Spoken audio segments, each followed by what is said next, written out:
Anyone who's old enough to remember the classic Olympus OM cameras of the 1970s, the OM1, OM2, OM10 and so forth, will probably be quite excited that Olympus has now produced a digital version of this camera. It's the OMD system, and this particular model, the first one, is the EM5. I'm here with Mark Thacker of Olympus UK, who's going to talk us through all the key features of this camera. So hi Mark. Okay, hi Nigel, very nice to see you again. Very quick intro because we can go into a little bit more detail as we go along. The key thing about this is if you compare it to the pen series, which has gone down very well, a lot of feedback was there were one or two things that the real enthusiast would have preferred to see it on the pen.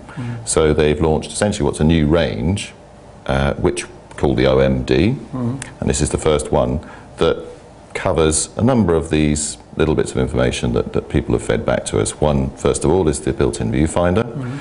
Although you can put a viewfinder on the pen, this has it built in, best one yet.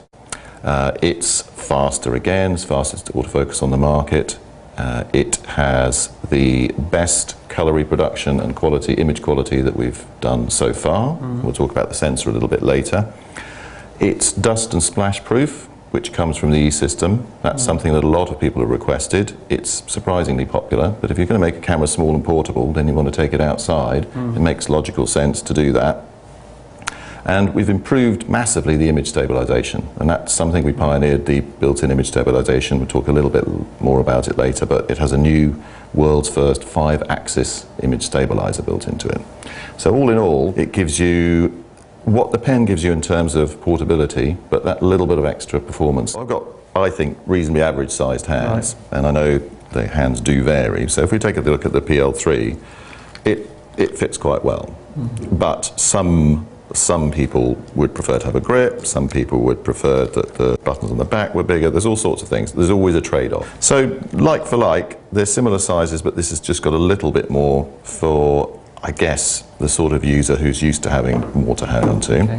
But they've really tried to get to the stage where it's not bigger than it needs to be. So if we put the pancake lens on, just as a little illustration to show you how small the camera can be, then that genuinely will go in your coat pocket without too much of a problem. But there are occasions and there are people who prefer a little bit more to hold on to, and this is one of the things I like the best, is they've supplied the grip in 2 parts. And suddenly it becomes a product that looks and feels a bit more conventional. And in probably a couple of months' time, we'll probably announce the launch date of the 75-1.8, which is effectively 150mm 1.8 fixed portrait lens. And that you'll start to see the system building from that. So there's obviously not a built-in flash on the camera? There isn't, and that was, again, a space decision. But what we have done is there's a flash supplied with it. So there's a little pop-up flash, similar to the VF, so you pop it on, pop it up, and it goes. And it's supplied with a very discreet little pouch, which you put on the strap.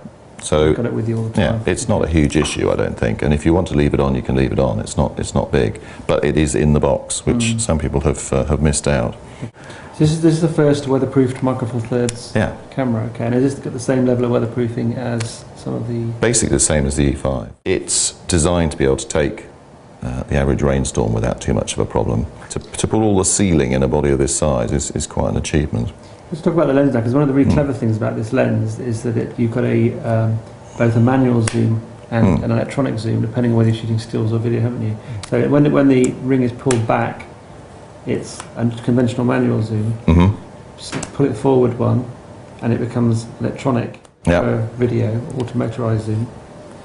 And then there's a position further forward still, isn't there, with a macro? It's a great kit lens because the downside of earlier lenses was the focusing mechanism was a bit noisy, and I think that was pointed out on some of the early Micro Four Thirds cameras, that when it was focusing you could hear it.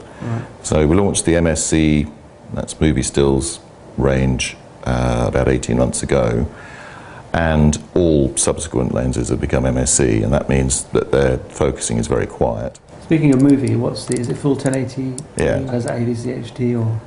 They've actually gone back to MOV. Okay. Because CHD, it's slightly fiddlier to work with because you've got to import the file. So we give you the option now, motion JPEG or MOV files. But I genuinely think that they've got a nice combination of facilities with this camera and of ergonomics that make it appeal to a wider audience. And you've got to look at it from the point of view of what it can do rather than what it can't. And I think one of the things that frustrates us a lot is when people pick it up and say, well, it can't do the same thing as a full frame camera. Well, it's not a full frame camera. It's designed to be smaller for a reason. Yeah. And it does what it does, and it does it very well.